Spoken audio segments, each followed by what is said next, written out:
Bismillahirrahmanirrahim. Assalamualaikum warahmatullahi wabarakatuh.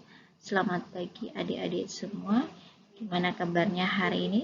Semoga semua dalam keadaan sehat walafiat dan siap untuk mengikuti perkuliahan kita pada hari ini. Adapun tema kuliah kita pada hari ini adalah tentang konsep penyakit stroke. Namun sebelum kita masuk pada inti perkuliahan kita pada hari ini, perlu saya sampaikan bahwa capaian pembelajaran kita adalah mahasiswa mampu untuk menjelaskan konsep penyakit stroke. Ya, sebelum kita membahas lebih lanjut tentang stroke, terlebih dahulu kita akan mereview tentang peredaran darah di otak. Kenapa? Karena stroke sangat berhubungan erat dengan vaskularisasi darah di otak. Pada gambar di slide ini terlihat dengan jelas ada beberapa arteri yang memperdarahi otak manusia.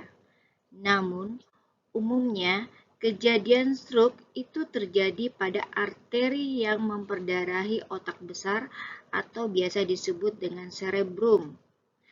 Ada 3 arteri yang bertugas untuk mensuplai darah ke cerebrum, yaitu arteri cerebri anterior, arteri cerebri media, dan arteri cerebri posterior. Ketiga arteri ini saling berhubungan, yang dihubungkan oleh arteri communicans anterior dan arteri communicans posterior, sehingga mereka membentuk suatu circle yang disebut dengan sirkulasi Willis. Sirkulasi Willis ini memiliki fungsi utama adalah dengan menyuplai aliran darah kolateral ke bagian otak dengan aliran darah yang tidak mencukupi, atau dengan kata lain berfungsi sebagai proteksi terjaminnya pasokan darah ke otak apabila terjadi sumbatan di salah satu cabang.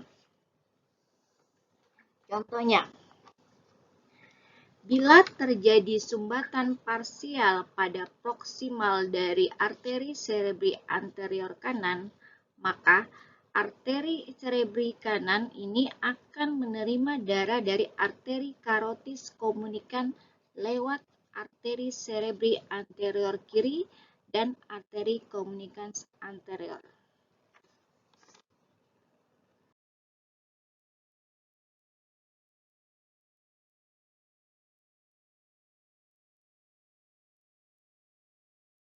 Ya, jika kita lihat gambar pada slide ini, jelas terlihat bahwa yang berwarna biru ini adalah arteri cerebri anterior. Arteri cerebri anterior ini bertugas untuk memperdarahi daerah medial hemisfer cerebri, lobus frontal, dan bagian lobus parietal di bagian superiornya. Sedangkan yang berwarna merah ini adalah arteri cerebri media yang berfungsi untuk memperdarahi daerah frontal inferior, parietal inferolateral, dan lobus temporal bagian lateral. Sedangkan yang berwarna hijau ini adalah arteri cerebri posterior. Arteri cerebri posterior ini bertugas untuk memperdarahi lobus occipital dan lobus temporal di bagian medial. Sehingga bila terjadi sumbatan pada arteri cerebri media bagian lateral, maka pasien akan berisiko mengalami afasia. Kenapa? Karena pada area tersebut ada namanya area Wernicke dan area Broca. Area Wernicke dan area Broca ini merupakan salah satu area yang berfungsi untuk mengatur fungsi bicara dan pemahaman terhadap kata-kata dari seseorang. Sehingga bila terjadi sumbatan pada arteri cerebri media, maka seseorang atau pasien tersebut berisiko mengalami afasia karena aliran darah ke area tersebut mengalami pengurangan atau terjadi insufisiensi aliran darah. Demikian tadi review kita tentang aliran darah di otak. Selanjutnya kita masuk pada materi inti kita, yaitu asuhan keperawatan pada pasien dengan stroke. Apa sih stroke itu? Stroke adalah penyakit pembuluh darah otak. Menurut WHO, stroke adalah suatu keadaan di mana ditemukan tanda-tanda klinis yang berkembang cepat berupa defisit neurologik baik vokal maupun global yang dapat memberat dan berlangsung lama selama 24 jam atau lebih dan atau dapat menyebabkan kematian tanpa adanya penyebab lain yang jelas selain vaskular. Jadi misalnya terjadi gangguan vaskular di otak karena suatu trauma, misalnya suatu kecelakaan, maka itu bukanlah dinyatakan sebagai stroke. Jadi, stroke terjadi apabila pembuluh darah otak mengalami penyumbatan atau pecah. Akibatnya, sebagian otak tidak mendapatkan pasokan darah yang membawa oksigen yang diperlukan sehingga mengalami kematian sel atau jaringan. Karena darah yang dibawa oleh pembuluh darah itu mengandung oksigen dan glukosa yang sangat diperlukan untuk metabolisme di otak. Secara garis besar, jenis stroke dibagi ke dalam dua bagian, yaitu stroke iskemik atau stroke sumbatan dan stroke hemoragik atau stroke perdarahan. Stroke iskemik merupakan stroke yang paling sering terjadi. Berdasarkan penyebabnya, stroke iskemik disebabkan karena stroke karena emboli dan stroke karena trombotik. Stroke emboli ini terjadi karena adanya bekuan darah atau plak yang terbentuk di dalam jantung atau pembuluh arteri besar yang tersangkut menuju otak. Sedangkan stroke trombotik ini terjadi karena adanya bekuan darah atau plak yang terbentuk di dalam pembuluh arteri yang mensuplai darah ke otak. Sedangkan jenis yang kedua yaitu stroke hemoragik atau stroke perdarahan. Ini terjadi perdarahan intraserebral dan perdarahan subarachnoid.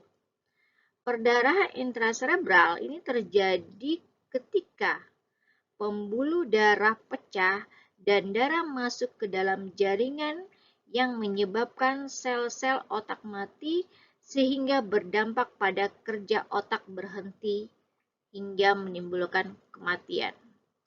Penyebab paling sering dari perdarahan intraserebral ini adalah hipertensi. Sedangkan perdarahan subarachnoid ini terjadi karena pecahnya pembuluh darah yang berdekatan dengan permukaan otak dan darah bocor di antara otak dan tulang tengkorak. Penyebab dari perdarahan subarachnoid ini bisa berbeda-beda, tetapi biasanya atau umumnya karena pecahnya aneurisme yang terbentuk di otak. Lalu bagaimana cara kita untuk mengenal gejala dan tanda awal dari stroke? Tips mudah mengenali gejala dan tanda-tanda stroke menurut Kementerian Kesehatan itu didasarkan pada slogan segera ke RS. Apa itu segera ke RS? SE artinya adalah senyum tidak simetris, mencong ke salah satu sisi, bila minum tersedak, atau sulit menelan air minum yang terjadi secara tiba-tiba.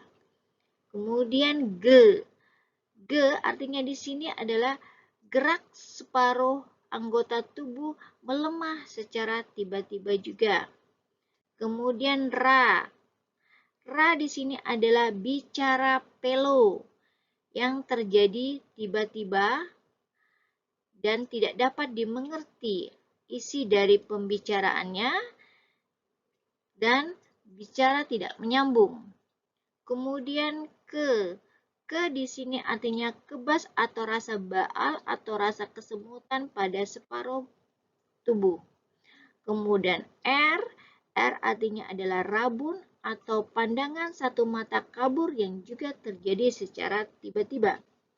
Kemudian S di sini artinya adalah sakit kepala hebat yang muncul tiba-tiba dan tidak pernah dirasakan sebelumnya. Di samping itu juga terjadi gangguan fungsi keseimbangan, seperti terasa berputar, gerakan sulit dikoordinasi. Jadi itu adalah gejala dan tanda-tanda awal mengenal stroke dengan mudah.